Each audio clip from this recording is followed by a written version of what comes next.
ಸಾಮಾನ್ಯವಾಗಿ ನಮ್ಮ ಹತ್ರ ಯಾರಾದರೂ ಬಂದು ಏನಾದರೂ ಒಂದು ಸಹಾಯ ಕೇಳಿದಾಗ, ಅದರಲ್ಲೂ ಏನಾದರೂ ವಸ್ತುಗಳು ನಮ್ಮ ಹತ್ರ ಇರೋ ವಸ್ತುಗಳನ್ನ ಬೇಕು ಅಂತ ಕೇಳಿದಾಗ, ನಾವಿಲ್ಲ ಅಂತ ಅನ್ನೋದಕ್ಕೆ ನಮಗೆ ಮನಸ್ಸು ಬರಲ್ಲ.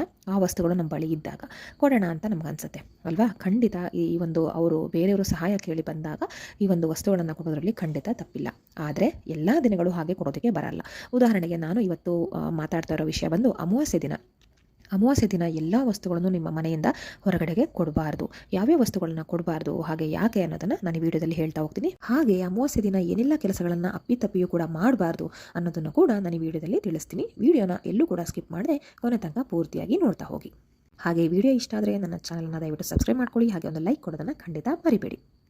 ಅಮಾವಾಸ್ಯೆ ದಿನ ಅಂತ ಹೇಳಿದ್ರೆ ಒಂದು ವಿಶೇಷವಾದ ದಿನ ಅಂತ ಹೇಳ್ಬೋದು. ಒಂದು ದೇವರ ಆರಾಧನೆಗೆ, ಅದರಲ್ಲೂ ಶಕ್ತಿಯುತವಾದ ದೇವರುಗಳು ಅಂದರೆ ಅಮ್ಮನವರಾಗಿರ್ಬೋದು ಅಥವಾ ಒಂದು ಈಶ್ವರ ಆಗಿರ್ಬೋದು, ಈ ರೀತಿ ಒಂದು ದೇವರ ಆರಾಧನೆಗೆ ಒಳ್ಳೆ ದಿನ ಅಂತ ಹೇಳ್ಬೋದು. ಅದರಲ್ಲೂ ವಿಶೇಷವಾಗಿ ಲಕ್ಷ್ಮೀ ಆರಾಧನೆ ಮಾಡೋದಕ್ಕೆ, ಲಕ್ಷ್ಮೀ ಪೂಜೆಯನ್ನು ಮಾಡೋದಕ್ಕೆ ಒಂದು ವಿಶೇಷವಾದ ದಿನ ಅಂತ ಹೇಳ್ಬೋದು. ಈ ಥರದ ಪೂಜೆಗಳಿಗೆ ಅಮಾವಾಸ್ಯೆ ಅನ್ನೋದು ಬಹಳ ಸೂಕ್ತ. ಅದು ಬಿಟ್ಟು ಬೇರೆ ಕೆಲಸಗಳಿಗೆ ಖಂಡಿತ ಅಮಾವಾಸ್ಯೆ ಅನ್ನೋದು ಒಳ್ಳೆ ದಿನಗಳಲ್ಲ.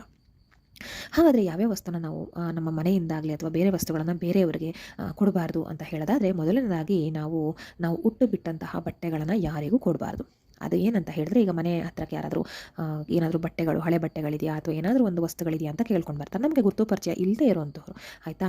ಅಂದರೆ ಈಗ ಏನಾದರೂ ಆಶ್ರಮಕ್ಕೆ ಬಟ್ಟೆ ತೊಗೊಂಡು ಹೋಗೋಕ್ಕೆ ಎಲ್ಲ ಮನೆ ಹತ್ರ ಬರ್ತಾರೆ ಅಲ್ವಾ? ಅನಾಥಾಶ್ರಮಗಳು, ವೃದ್ಧಾಶ್ರಮಗಳು ಈ ರೀತಿ ಇದ್ದಾಗ ಕೇಳ್ಕೊಂಡು ಬರ್ತಾರೆ. ಆ ಥರ ದಿನಗಳಲ್ಲಿ ಕೂಡ ನೀವು ಅಮಾವಾಸ್ಯೆ ದಿನ ಅಂತ ಏನಿರುತ್ತೆ, ಆವಾಗ ನೀವು ಉಟ್ಟು ಬಿಟ್ಟಂತಹ ಬಟ್ಟೆಗಳಿರುತ್ತಲ್ಲ, ಅದನ್ನು ಖಂಡಿತ ಅವತ್ತು ಕೊಡಬೇಡಿ. ನಿಜವಾಗ್ಲೂ ಒಳ್ಳೆಯದಲ್ಲ. ನಾವು ಉಟ್ಟು ಬಿಟ್ಟಂಥ ಬಟ್ಟೆಗಳನ್ನ ಕೊಟ್ಟಾಗ ನಮಗೆ ದಾರಿದ್ರ್ಯ ಕಾಡೋದಕ್ಕೆ ಶುರುವಾಗುತ್ತೆ. ಹಾಗಾಗಿ ನಾವು ಉಪಯೋಗಿಸಿರುವಂಥ ಬಟ್ಟೆಗಳನ್ನ ಕೊಡಬೇಡಿ. ಅದರಲ್ಲೂ ವಿಶೇಷವಾಗಿ ಮಕ್ಕಳು ಬಟ್ಟೆಗಳು, ಅದನ್ನು ನೆನಪಲ್ಲಿಟ್ಕೊಳ್ಳಿ, ಗಮನದಲ್ಲಿಟ್ಕೊಳ್ಳಿ.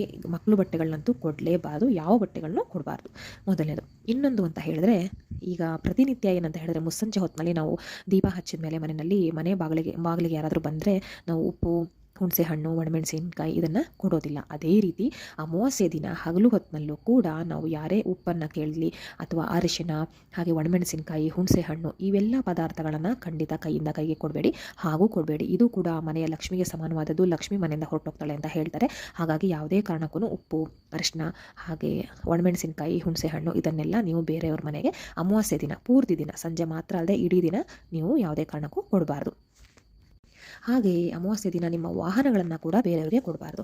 ಏನೋ ಯಾರಿಗೂ ಒಂದು ನಿಮ್ಮ ಕಾರ್ ಆಗಿರ್ಬೋದು ಅಥವಾ ಟೂ ವೀಲರ್ ಆಗಿರ್ಬೋದು, ಯಾರಿಗೂ ಅವಶ್ಯಕತೆ ಇರುತ್ತೆ. ಆಗ ನೀವು ಅವ್ರು ಬಂದು ಕೇಳ್ತಾರೆ, ನಿಮ್ಮ ವಾಹನ ಸ್ವಲ್ಪ ಸಿಕ್ಕತ್ತಾ, ಹೀಗೆಲ್ಲ ಹೊರಗಡೆ ಹೋಗಬೇಕು ಅಂತ ಕೇಳ್ತಾರೆ. ಆವಾಗ ಖಂಡಿತವಾಗ್ಲೂ ಕೊಡಬೇಡಿ. ಬೇಕಿದ್ರೆ ಕ್ಯಾಬ್ ಮಾಡಿಸಿ ಕಳಿಸಿ, ನಿಮ್ಮ ಕೈಯಿಂದನೇ ದುಡ್ಡು ಕೊಟ್ಟು ಏನೂ ತೊಂದರೆ ಇಲ್ಲ. ಅವ್ರಿಗೆ ಸಹಾಯ ಬೇಕೇ ಬೇಕು ಅಂತ ಆದರೆ ನಿಮ್ಮ ಸ್ವಂತ ವಾಹನಗಳು ಏನು ನೀವು ಮನೆಯಲ್ಲಿ ಇಟ್ಕೊಂಡಿರ್ತೀರ, ದಿನನಿತ್ಯ ನೀವು ಹಾಗೆ ನಿಮ್ಮ ಕುಟುಂಬದವರು ಉಪಯೋಗಿಸ್ತಾ ಇರ್ತೀರ, ಆ ಒಂದು ವಾಹನಗಳನ್ನು ಖಂಡಿತ ಬೇರೆಯವರು ಕೊಡಬೇಡಿ. ಅಮಾವಾಸ್ಯೆ ದಿನ ಅಂತ ಹೇಳಿದ್ರೆ ನೀವು ಸಾಮಾನ್ಯವಾಗಿ ನಿಮಗೆ ಗಮನಿಸಿದರೆ ಗೊತ್ತಿರುತ್ತೆ, ಅಂದಿನ ದಿನ ಹೆಚ್ಚು ಒಂದು ಆಕ್ಸಿಡೆಂಟ್ಸ್ಗಳು ತುಂಬಾ ಆಗ್ತಾ ಇರುತ್ತೆ.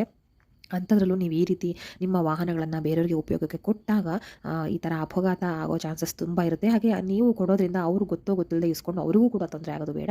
ಹಾಗಾಗಿ ಯಾವುದೇ ಕಾರಣಕ್ಕೂ ನಿಮ್ಮ ವಾಹನಗಳನ್ನು ನೀವು ಬೇರೆಯವರಿಗೆ ಅಮಾವಾಸ್ಯೆ ದಿನ ಕೊಡೋದು ಬೇಡ. ಹಾಗೆ ಅಕ್ಕಿಯನ್ನು ಕೂಡ ಅಂದಿನ ದಿನ ಮನೆಯಿಂದ ಕಳಿಸ್ಬೇಡಿ. ಯಾರೋ ಬಂದು ಕೇಳ್ತಾರೆ ಅಕ್ಕಿ ಕೊಡಿ ಸ್ವಲ್ಪ ಅಂತ. ನಾನು ಹೇಳ್ತಾ ಇರೋದು, ಈಗ ಮನೆ ಬಾಗಿಲಿಗೆ ಸಹಾಯಕ್ಕೆ ಬಂದಿರ್ತಾರೆ ಅಂತ ಹೇಳಿದ್ನಲ್ವಾ, ಈಗ ಆಶ್ರಮಗಳಿಗೆಲ್ಲ ಅವರು ಕೂಡ ಕೆಲವರು ಬಟ್ಟೆಗಳನ್ನು ಅಲ್ಲದೆ ದಿನಸಿ ಪದಾರ್ಥಗಳನ್ನ ಕೂಡ ಡಿಮ್ಯಾಂಡ್ ಮಾಡ್ತಾರೆ. ಯಾಕಂದರೆ ಅದು ತಪ್ಪಲ್ಲ, ಅವರು ಅನಾಥಾಶ್ರಮಕ್ಕೆ ಅವರು ಕಲೆಕ್ಟ್ ಮಾಡ್ತಾ ಇರ್ತಾರೆ. ಇಷ್ಟೊಂದು ಜನರಿಗೆ ಅವರು ಒದಗಿಸಬೇಕಾಗಿರುತ್ತೆ. ಹಾಗಾಗಿ ಆದರೆ ನೀವು ಖಂಡಿತ ಆ ಒಂದು ಕೆಲಸ ಮಾಡಬೇಡಿ. ಅಕ್ಕಿಯನ್ನಂತೂ ಖಂಡಿತ ಕೊಡಬೇಡಿ. ಅಕ್ಕಿ ಅಂದರೆ ಲಕ್ಷ್ಮೀ ಸ್ವರೂಪ, ಅನ್ನಪೂರ್ಣೇಶ್ವರಿ. ಅದನ್ನು ಅಮಾವಾಸ್ಯೆ ದಿನ ಯಾರಿಗೂ ಕೊಡಬೇಡಿ. ಹಾಗೆ ಅಮಾವಾಸ್ಯೆ ದಿನ ಹೊಸ ಬಟ್ಟೆಗಳನ್ನು ಖರೀದಿ ಮಾಡೋದು ಕೂಡ ತುಂಬ ತಪ್ಪು. ಅಂದಿನ ದಿನ ಯಾವುದೇ ಕಾರಣಕ್ಕೂ ಹೊಸ ಬಟ್ಟೆಯನ್ನು ಖರೀದಿ ಮಾಡಬಾರ್ದು. ಹಾಗೆ ನೀವು ಯಾರಿಗಾದರೂ ಗಿಫ್ಟ್ ಕೊಡೋದಾಗಿರಲಿ ಅಥವಾ ಏನೋ ಒಂದು ನೀವು ಅವ್ರು ಹೆಲ್ಪ್ ಮಾಡೋ ರೀತಿ ಏನೋ ಒಂದು ಹೊಸ ಬಟ್ಟೆಗಳನ್ನ ಕೊಡಿಸೋದಾಗಲಿ, ಅವರಿಗೆ ಶೂ ಚಪ್ಪಲಿಗಳನ್ನ ಕೊಡಿಸೋದಾಗಲಿ ಅಥವಾ ನೀವು ಹೊಸ ಬಟ್ಟೆ ತೊಗೊಳ್ಳೋದಾಗಲಿ, ಶೂ ಚಪ್ಪಲಿಗಳನ್ನ ತೊಗೊಳ್ಳೋದಾಗಲಿ ಖಂಡಿತ ಮಾಡಬಾರ್ದು. ಹಾಗೆ ಅಮಾವಾಸ್ಯೆ ದಿನ ತಲೆ ಕೂದಲನ್ನು ಕತ್ತರಿಸೋದು, ಹಾಗೆ ಉಗುರುಗಳನ್ನು ಕಟ್ ಮಾಡೋದು ಕೂಡ ಖಂಡಿತ ಮಾಡಬಾರ್ದು. ಇದು ಬರೀ ಹುಡುಗರಿಗೆ ಮಾತ್ರ ಅನ್ವಯ ಆಗೋದಿಲ್ಲ ಕೂದಲು ಕಟ್ ಮಾಡುವಂಥದ್ದು. ಈಗ ಹುಡುಗಿಯರು ಕೂಡ ಅಂದರೆ ಲೇಡೀಸ್ ಕೂಡ ಬ್ಯೂಟಿ ಪಾರ್ಲರ್ಗೆ ಹೋಗಿ ಕೂದಲುಗಳನ್ನ ಎಲ್ಲ ಕಟ್ ಮಾಡ್ಕೊಳ್ತಾರೆ. ಆದರೆ ಅಮಾವಾಸ್ಯೆ ದಿನ ಅಥವಾ ಹುಣ್ಣಿಮೆ ದಿನ ಎಸ್ಪೆಷಲಿ ವಿಶೇಷವಾಗಿ ಅಮಾವಾಸ್ಯೆ ದಿನ ಯಾವುದೇ ಕಾರಣಕ್ಕೂ ಕೂದಲನ್ನು ಕಟ್ ಮಾಡಿಸ್ಬೇಡಿ, ಒಳ್ಳೆಯದಲ್ಲ. ನಿಮ್ಮ ಮನೇಲಿ ಪುಟ್ಟ ಮಕ್ಕಳಿದ್ರೆ ಅವ್ರುಗಳನ್ನೂ ಕೂಡ ಕರ್ಕೊಂಡೋಗಿ ಈ ಒಂದು ಕೆಲಸ ಮಾಡಬೇಡಿ. ಯಾಕಂದರೆ ಕೆಲವರು ಈ ರೀತಿಯ ರೂಲ್ಸ್ ರೆಗ್ಯುಲೇಷನ್ಸ್ ಅಂತ ಏನಿರುತ್ತೆ ಅಥವಾ ಒಂದು ನಾವು ಹಿಂದಿನವರಿಂದ ಮಾಡ್ಕೊಂಡ್ಬಂದಿರೋ ಸಂಪ್ರದಾಯಗಳು, ಶಾಸ್ತ್ರಗಳೇನಿರುತ್ತೆ ಬರೀ ಮನೆಯಲ್ಲಿನ ದೊಡ್ಡವ್ರಿಗೆ ಮಾತ್ರ ಅಂದರೆ ಅಪ್ಪ ಅಮ್ಮ ಅಥವಾ ಗಂಡ ಹೆಂಡತಿ ಇವ್ರಿಗೆ ಮಾತ್ರ ಅಪ್ಲೈ ಆಗುತ್ತೆ ಅಂತ ಅಂದ್ಕೊಂಡಿರ್ತಾರೆ. ಮಕ್ಕಳಿಗೆ ಏನು ತೊಂದರೆ ಇಲ್ಲ ಅಂದ್ಕೊಳ್ತಾರೆ. ಖಂಡಿತ ಒಂದು ಮನೆಯ ಮೇಲೆ ಮನೆಯಲ್ಲಿ ಎಷ್ಟು ಜನ ಇರ್ತಾರೆ ಅವರೆಲ್ಲರಿಗೂ ಕೂಡ ಈ ಥರದ ರೂಲ್ಸ್ಗಳು ಅಪ್ಲೈ ಆಗುತ್ತೆ. ಅವರಿಗೆ ತಿಳುವಳಿಕೆ ಇರೋದಿಲ್ಲ, ನಿಮಗಿರುತ್ತೆ. ಹಾಗಾಗಿ ನೀವು ನಿಮ್ಮ ಮಕ್ಕಳ ಸೇಫ್ಟಿನ ಕೂಡ ನೋಡಬೇಕಾಗಿರೋದ್ರಿಂದ ಅಂದಿನ ದಿನ ನೀವು ಚಿಕ್ಕ ಮಕ್ಕಳಾಗಲಿ ಕೂಡ ಅವರಿಗೆ ಕೂದಲುಗಳನ್ನ ಕಟ್ ಮಾಡಿಸಬಾರ್ದು. ಹಾಗೆ ಅಂದಿನ ದಿನ ಹೊಸ ಜಾಗಕ್ಕೆ ಬೇರೆ ಕಡೆ ಪ್ರಯಾಣ ಮಾಡೋದಾಗಲಿ ಅಥವಾ ಗೊತ್ತಿರೋ ಜಾಗಕ್ಕೆ ಮುಸ್ಸಂಜೆ ಮೇಲೆ ನೀವು ಪ್ರಯಾಣ ಮಾಡೋದಾಗಲಿ ಖಂಡಿತ ಮಾಡಬೇಡಿ. ಇನ್ನು ಪ್ರತಿನಿತ್ಯ ನಮ್ಮ ಕೆಲಸಗಳಿಗೆ ಓಡಾಡಲೇಬೇಕಾಗುತ್ತೆ. ನೀವು ಆಫೀಸ್ಗೆ ಹೋಗೋದಾಗಲಿ ಅಥವಾ ಸ್ಕೂಲು, ಕಾಲೇಜು ಅಥವಾ ದಿನನಿತ್ಯದ ಕೆಲಸಗಳು ಇದ್ದೇ ಇರುತ್ತೆ. ಅಥವಾ ಏನೋ ಒಂದು ತರಕಾರಿ ತರಬೇಕು, ಹಣ್ಣುಗಳನ್ನ ತರಬೇಕು, ಈ ರೀತಿ ಕೆಲಸಗಳು ಅದು ಮಾಡೋದಕ್ಕೆ ಏನು ತೊಂದರೆ ಇಲ್ಲ. ಅದು ಬಿಟ್ಟು ಹೊಸದಾಗಿ ನೀವೆಲ್ಲಾದರೂ ಪ್ರಯಾಣ ಮಾಡಬೇಕಂದ್ರೆ ಅಥವಾ ದೂರದ ಊರಿಗೆ ಹೋಗಬೇಕಂದ್ರೆ ಅದು ಹಿಂದಿನ ಮುಂದಿನ ದಿನಗಳಲ್ಲಿ ನೀವು ಪ್ಲ್ಯಾನ್ ಮಾಡ್ಕೊಳ್ಳಿ. ಅಂದಿನ ದಿನ ಖಂಡಿತ ಹೊರಡೋದು ಅಷ್ಟು ಸಮಂಜಸ ಅಲ್ಲ. ಹಾಗೆ ಇನ್ನೊಂದು ಅಂತ ಹೇಳಿದ್ರೆ, ಚಿಕ್ಕ ಮಕ್ಕಳನ್ನು ಮುಸ್ಸಂಜೆ ಹೊತ್ತಿನಲ್ಲಿ ಆಡೋದಕ್ಕೆ ಬಿಡಬೇಡಿ ಅಮಾವಾಸ್ಯೆ ದಿನ. ಯಾಕಂದರೆ ಆವಾಗ ಸ್ವಲ್ಪ ನಾವು ಕೂಡ ಒಂಥರ ನಮ್ಮ ಗ್ರಹಗತಿಗಳು ವೀಕ್ ಆಗಿರುತ್ತೆ. ಹಾಗೆ ನಮ್ಮ ಯೂನಿವರ್ಸ್ ಹೇಗೆ ನಮಗೊಂದು ಪಾಸಿಟಿವ್ ಎನರ್ಜಿ ಕೊಡ್ತಿರುತ್ತೆ, ಅವತ್ತು ಸ್ವಲ್ಪ ಲೋ ಇರುತ್ತೆ. ಹಾಗಾಗಿ ನಾನು ಹೇಳಿದ ಅವತ್ತಿನ ದಿನ ಆಕ್ಸಿಡೆಂಟ್ಸ್ಗಳು ಈ ಥರ ಕೆಟ್ಟದೊಂದೆಲ್ಲ ಜಾಸ್ತಿ ಆಗ್ತಾ ಇರುತ್ತೆ ಅಂತ ಹೇಳಿ. ಹಾಗೆ ಈಗ ಮಕ್ಕಳು ಆಟ ಆಡೋದ್ರಿಂದ ಏನೂ ಖಂಡಿತ ತೊಂದರೆ ಇಲ್ಲ. ಆದರೆ ಅವರೆಲ್ಲಾದರೂ ಎಡು ಬಿದ್ದು ಏನಾದರೂ ಪೆಟ್ಟು ಮಾಡಿಕೊಂಡ್ರು ಅಂತ ಹೇಳಿದ್ರೆ ಅವ್ರು ಆಲ್ರೆಡಿ ವೀಕ್ ಆಗಿರ್ತಾರೆ. ಸೊ ಈ ಥರ ಒಂದು ಪ್ರೇತಾತ್ಮಗಳು ಅದು ಇದು ಓಡಾಡ್ತಾ ಇರುತ್ತೆ ಅಂತ ಹೇಳ್ತಾರೆ ಅಮಾವಾಸ್ಯೆ ದಿನ. ಹಾಗಾಗಿ ಅವು ಬಂದು ಮೈ ಸೇರುವಂಥ ಒಂದು ಲಕ್ಷಣಗಳಿರುತ್ತೆ, ಅಥವಾ ಅದೇನೋ ಒಂದು ಬಾಧೆ ಮಾಡುವಂಥ ಲಕ್ಷಣಗಳು ಕೂಡ ತುಂಬಾ ಇರುತ್ತೆ. ಹಾಗಾಗಿ ಅಮಾವಾಸ್ಯೆ ದಿನ ಸಂಜೆ ಹೊತ್ತಿನಲ್ಲಿ ಮಕ್ಕಳನ್ನ ಹೊರಗಡೆ ಆಟ ಆಡೋದಕ್ಕೆ ಬಿಡಬೇಡಿ. ಹಾಗೆ ನೀವು ಅಂದಿನ ದಿನ ಯಾರಿಗೂ ಕೂಡ ದುಡ್ಡನ್ನು ಕೊಡಬೇಡಿ. ಅಪ್ಪಿತಪ್ಪಿಯೋ ಏನೋ ಸಹಾಯ ಅಂತ ಕೇಳಿದ್ರು ಕೂಡ ದಯವಿಟ್ಟು ಯೋಚನೆ ಮಾಡಿ. ಯಾಕಂದರೆ ಇದು ನಾನು ಹೇಳೋದು ತಪ್ಪಾಗ್ಬೋದು. ಒಬ್ರಿಗೆ ಸಹಾಯ ಅಂತ ಬೇಕಾದಾಗ ನಾವು ನಿಂತ್ಕೋಬೇಕಾಗುತ್ತೆ ಅವ್ರ ಜೊತೆಗೆ. ಆದರೆ ಏನಂದರೆ ನೀವು ದುಡ್ಡು ಕೊಟ್ರಿ ಅಂತ ಹೇಳಿದ್ರೆ ಖಂಡಿತ ಅದು ವಾಪಸ್ ಬರಲ್ಲ. ಬಂದರೂ ಕೂಡ ಆ ದುಡ್ಡಿಂದ ನಿಮಗೆ ಏಳಿಗೆ ಆಗೋದಿಲ್ಲ. ಹಾಗೆ ಅಮಾವಾಸ್ಯೆ ದಿನ ನಾವು ಇನ್ನೊಬ್ಬರ ಹತ್ರ ದುಡ್ಡು ಇಸ್ಕೊಳ್ಬಾರ್ದು ಸಾಲದ ರೀತಿಯಲ್ಲಿ, ಅಥವಾ ಇನ್ನೊಬ್ಬರಿಗೆ ಸಾಲದ ರೀತಿಯಲ್ಲಿ ದುಡ್ಡು ಕೂಡ ಕೊಡಬಾರ್ದು. ನಾವು ಲಕ್ಷ್ಮಿನೇ ನಾವು ಮನೆಯಿಂದ ಕಳಿಸಿದ ಹಾಗೆ ಆಗುತ್ತೆ. ಹಾಗಾಗಿ ಯಾವುದೇ ಕಾರಣಕ್ಕೂ ಅಮಾವಾಸ್ಯೆ ದಿನ ನೀವು ದುಡ್ಡನ್ನು ಯಾರಿಗೂ ಸಾಲವಾಗಿ ಕೊಡಬೇಡಿ ಅಥವಾ ನೀವು ಸಾಲವಾಗಿ ತಗೊಳ್ಬೇಡಿ. ಹಾಗೆ ಅಮಾವಾಸ್ಯೆ ದಿನ ಉಪ್ಪನ್ನು ಕೂಡ ಕೊಡಬಾರ್ದಂತ ಹೇಳಿದೆ. ಯಾಕಂದರೆ ಅದು ಲಕ್ಷ್ಮೀ ಸ್ವರೂಪ ಅಂತ ಹೇಳಲಾಗುತ್ತೆ. ಸಮುದ್ರದಲ್ಲಿ ಉಪ್ಪು ನಮಗೆ ಸಿಗೋದ್ರಿಂದ, ಸಮುದ್ರ ಅಂತ ಹೇಳಿದ್ರೇ ಅಲ್ಲಿ ಲಕ್ಷ್ಮೀ ವಾಸ ಇರ್ತಾಳೆ ಅಂತ ಹೇಳ್ತಾರೆ. ಉಪ್ಪು ಕೂಡ ಲಕ್ಷ್ಮೀ ಸ್ವರೂಪ. ಹಾಗೆ ಉಪ್ಪನ್ನು ನೀವು ಕೊಡೋದ್ರಿಂದ ಒಂದು ದಾರಿದ್ರ್ಯ ಬರುತ್ತೆ. ಮುಸ್ಸಂಜೆ ಮೇಲೆ ಉಪ್ಪನ್ನು ಇನ್ನೊಬ್ಬರು ಮನೆಗೆ ಕೊಡೋದು.